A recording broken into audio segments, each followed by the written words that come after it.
Perkenalkan, nama saya Elvi Jario Direnda Kolpi, nomor BP 1911521021 dari jurusan Sistem Informasi Fakultas Teknologi Informasi Universitas Andalas. Kali ini saya akan menjelaskan tugas besar saya pada mata kuliah Perancangan Basis Data, itu matkul semester 4, mengenai rancangan IRD Sistem Informasi Laba Kotor Penjualan pada swalayan sesuai di Kota Bukit Tinggi. Pertama kali, saya akan menampilkan bentuk laporan laba kotor yang ada di swalayan sesuai. Berikut laporan laba kotor penjualan di swalayan sesuai. Di sini terlihat ada beberapa kolom. Pertama ada nomor transaksi. Di nomor transaksi ini dituliskan ada 3237 strip KSR strip UTM strip 0420, yang artinya 3237 sebagai nomor transaksi, KSR sebagai jenis transaksi, UTM sebagai jenis departemennya, dan 0420 itu tanggal transaksi. Kemudian ada kolom tanggal transaksi, kolom departemen, kolom kode pelanggan, kolom nama pelanggan, kolom subtotal, kolom total pokok, kemudian kolom laba kotor didapatkan dari subtotal dikurang total pokok. Kemudian ada kolom biaya masuk total, ada potongan faktur, biaya lain, dan laba jual. Laba jual ini didapatkan dari laba kotor dikurang biaya masuk, kurang potongan faktur, dikurang biaya lain. Kemudian di bawahnya ada tertulis total keseluruhan, yang artinya ini adalah total dari data-data yang ada pada kolom tabel tersebut. Nah, di sini ada total keseluruhan dari subtotal. Jadi ini di sini ada 5 data. Jadi ini ditotalkan semua dari kolom subtotal. Kemudian ada total keseluruhan untuk total pokok, untuk laba kotor, biaya masuk, potongan faktur, biaya lain, dan laba jual. Didapatkan dari penjumlahan semua data yang ada di tabel ini. Laporan laba kotor ini dicetak berdasarkan periode yang ditentukan. Di atas ini ada periode cetak laporan dari laba kotor penjualan. Dari laporan ini, saya dapatkan beberapa entitas untuk dibuatkan ke dalam IRD. Berikut IRD yang saya dapatkan dari laporan tersebut. Nah, di sini saya dapatkan ada 4 entitas. Pertama ada departemen, jenis transaksi, pelanggan, dan transaksi. Untuk departemen sendiri itu memiliki datanya, ada kode departemen sebagai primary key dengan tipe data varchar panjangnya 3. Kemudian ada nama departemen dengan tipe data varchar panjang 20. Untuk entiti jenis transaksi itu ada atributnya, ada kode jenis transaksi sebagai primary key dengan tipe data varchar panjangnya 3. Kemudian ada nama jenis transaksi dengan tipe data varchar panjangnya 20. Untuk entiti pelanggan itu ada atribut ID pelanggan sebagai primary key dengan tipe data varchar panjangnya 3. Kemudian nama pelanggan dengan tipe data varchar panjangnya 30. Potongan dengan tipe data float panjangnya 3. Dan biaya masuk itu tipe datanya integer dengan panjang 7. Kemudian untuk entiti transaksi itu atributnya ada nomor transaksi sebagai primary key dengan tipe data integer panjangnya 10. Ada tanggal dengan tipe data date, kode departemen, tipe datanya foreign key, tipe data varchar panjangnya 3. Kode jenis transaksi tipe datanya foreign key dengan tipe data varchar panjangnya 3. ID pelanggan dengan tipe data varchar panjangnya 3 sebagai foreign key. Kemudian ada subtotal dengan tipe data integer panjangnya 5. Terus ada total pokok tipe data integer panjangnya 5. Kemudian ada laba kotor tipe data integer panjangnya 5. Dan biaya masuk tipe data float panjangnya 3. Ada potongan tipe data integer panjangnya 5. Biaya lain dengan tipe data integer panjangnya 5. Dan laba jual dengan tipe data integer dengan hanya 5. Semua keempat entity ini saya hubungkan dengan relasi. Untuk departemen saya relasikan ke transaksi one to one many, yang artinya satu departemen itu memiliki banyak transaksi atau minimal ada satu transaksi yang terjadi di departemen tersebut. Sebaliknya untuk sebuah transaksi itu hanya bisa terjadi di satu departemen saja. Kemudian untuk jenis transaksi itu saya relasikan ke transaksi dengan relasi one to one many, yang artinya satu jenis transaksi itu memiliki banyak transaksi atau nomor transaksi. Sedangkan untuk sebuah transaksi itu hanya bisa dimasukkan ke dalam satu jenis transaksi saja. Kemudian untuk entity pelanggan saya relasikan ke tabel transaksi dengan one to one many, yang artinya satu pelanggan itu bisa memiliki banyak transaksi atau minimal terjadi memiliki satu transaksi saja. Sedangkan untuk satu transaksi hanya bisa dilakukan oleh satu pelanggan. Dari IRD ini lanjut saya bangun database-nya.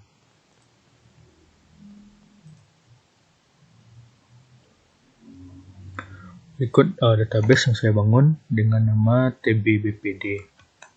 Di database TBBPD ini memiliki 4 tabel. Ada tabel departemen, jenis transaksi, pelanggan, dan transaksi.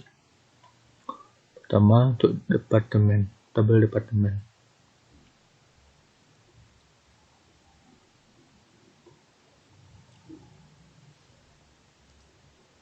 Nah,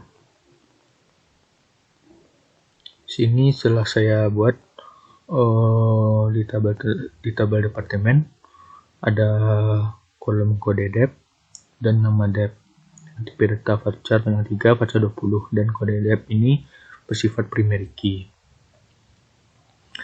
Sini telah saya masukkan juga kode departemen dan departemen yang ada di laporan tersebut, yang ada di swalayan tersebut dengan kode dan namanya sekaligus. Kemudian untuk tabel jenis transaksi, strukturnya ada kode jenis trans dan nama jenis trans, di mana kode jenis trans ini saya jadikan primary key.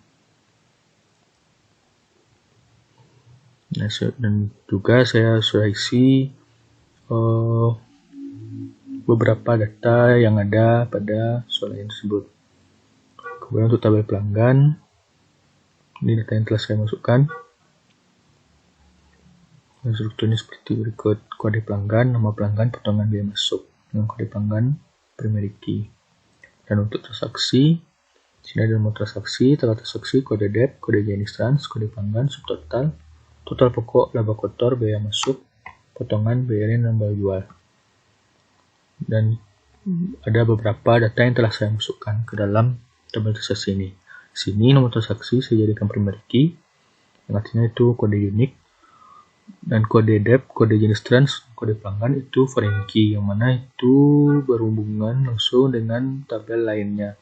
Kode dep itu bereferensi dengan kode dep yang ada di tabel departemen.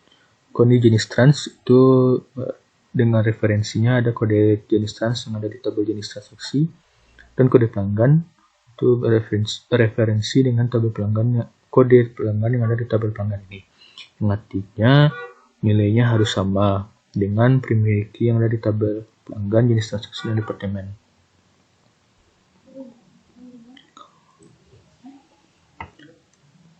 Setelah saya bangun kemudian dari database ini saya bangun tampilan webnya untuk menginputkan datanya.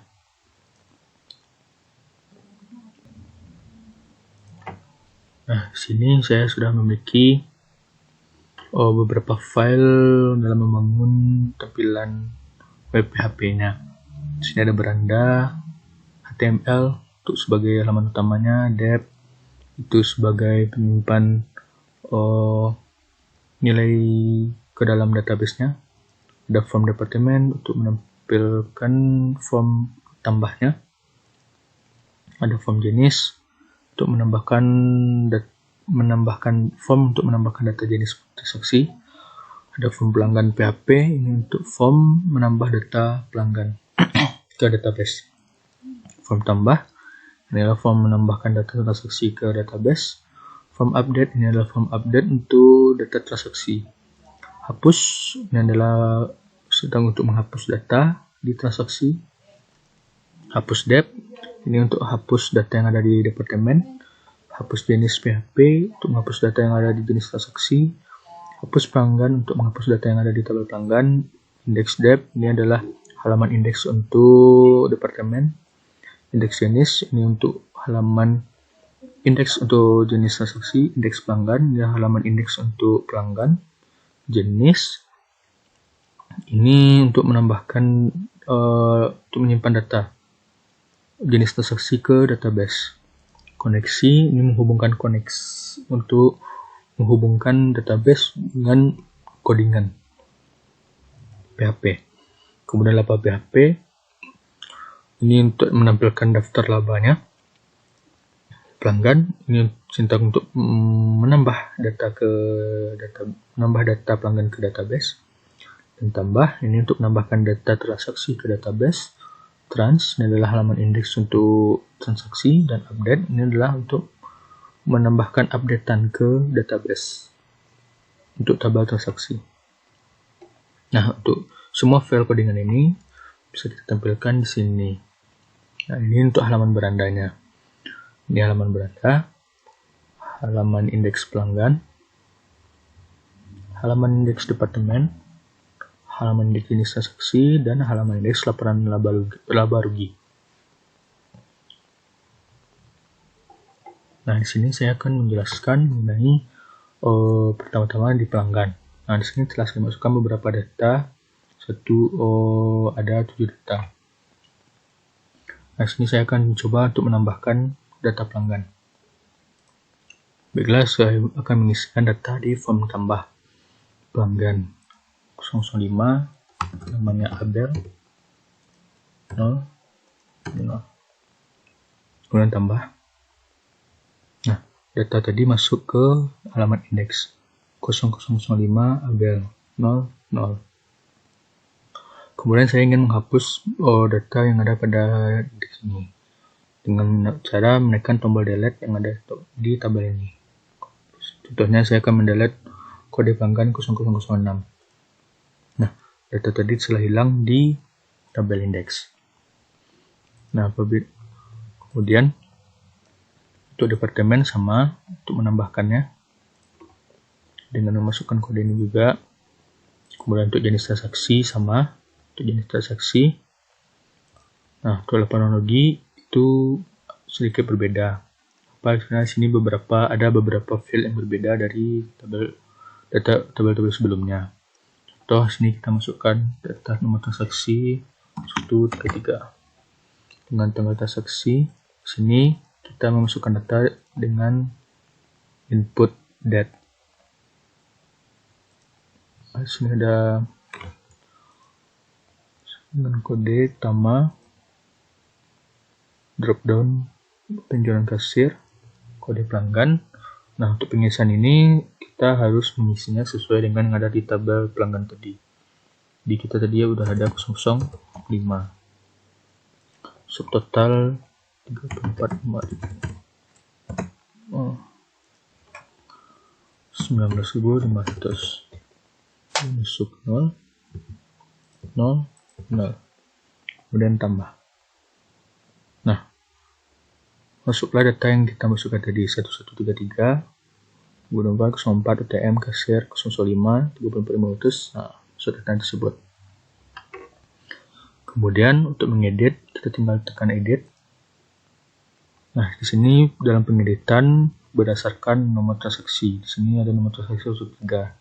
Yang akan kita edit adalah tanggal transaksi, subtotal, total pokok, biaya masuk, potongan biaya lain.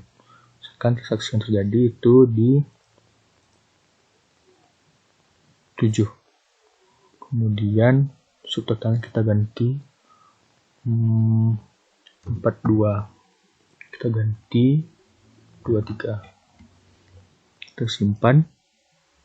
Nah, akan muncul lagi data yang dengan nomor transaksi 13 tadi lagi di indeks dengan data yang telah kita update sesuai dengan updatean kita tadi, dan laba kotornya pun telah berubah juga sesuai mengikuti subtotal dan total pokok tadi. Nah, dalam pengisian data transaksi ada beberapa syarat. Misalkan kita tidak boleh mengisikan nomor yang telah kita isikan sebelumnya. Contoh tadi kita telah mengisikan 113. Nah, misalkan di sini 6, apartemen utama, bilang kasir, kode pelanggan umum. Subtotal 30.000. Total pokok itu 17.500. 0. Ketika kita tekan tombol tambah, maka akan muncul pesan data sudah ada, karena kita telah data dengan nomor transaksi 1133 telah masuk ke database, sehingga kita tidak boleh menggunakan nomor transaksi itu lagi, karena tadi di database nomor transaksi itu bersifat primary key. Nah, satu lagi, jika dalam pengisian tidak semua field kita isikan. Nah, misalkan dalam pengisian ini kita pengujiannya telah benar. Misalkan datanya 99.211, total pokok segini. Nah, misalkan kita tidak memilih kode departemen dan kode jenis transaksi. Ini kita kosongkan. Dan ketika kita tambah, gagal menambah data karena semua data belum terisi. Sehingga perlu kita isi utama, gedung penjual kasir. Tambah. Nah, baru masuk 9912 kita tadi.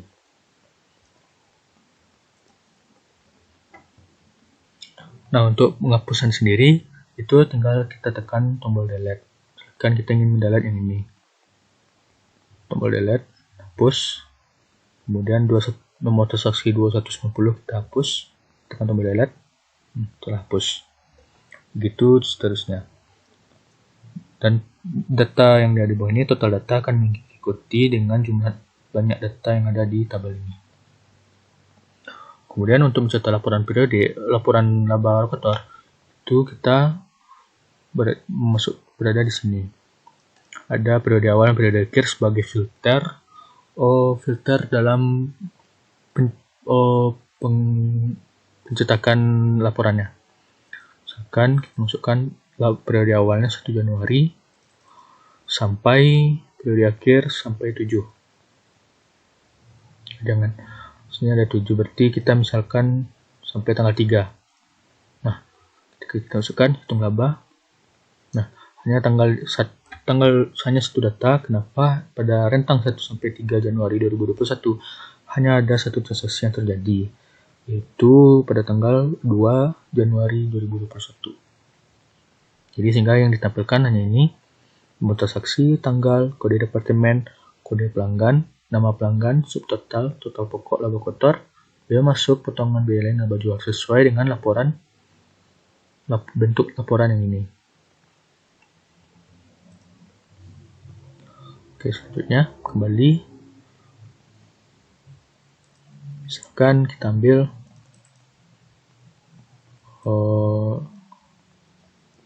hanya periode awal yang diisi, maka ditampilkan gagal melampirkan laporan laba karena filternya salah. Jika periode akhir aja kita isi, periode awal tidak kita isikan, maka juga terjadi salah. Gagal menampilkan laporan laba, pesan menampilkan gagal menampilkan laporan laba. Atau kesalahan lainnya terjadi ketika periode awal lebih besar dari periode akhir. Misalkan periode awalnya 1 Januari 2021, namun periode akhirnya kita ambil 1 Oktober 2020.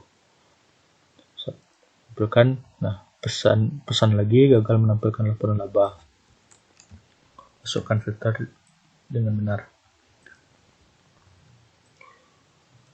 Misalkan kita ambil 1 sampai 5 Januari. Hitung laba hanya 2 data.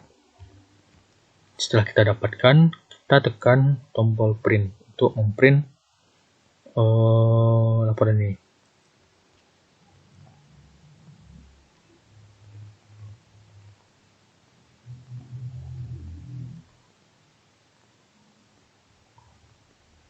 Nah, sehingga tampillah laporan laba kotor penjualan per periode sesuai dengan bentuk laporan yang asli.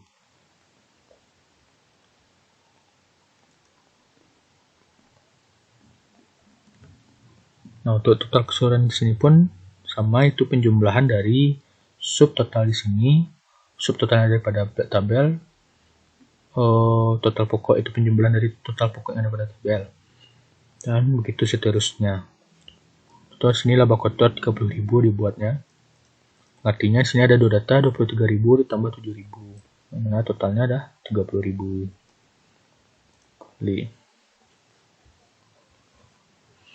Mungkin sekian penjelasan saya mengenai rancangan IRD, sistem informasi laporan laba kotor penjualan di swalayan sesuai Kota Bukit Tinggi.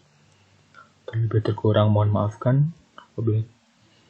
Wabillahi taufiq wal hidayah. Assalamualaikum warahmatullahi wabarakatuh.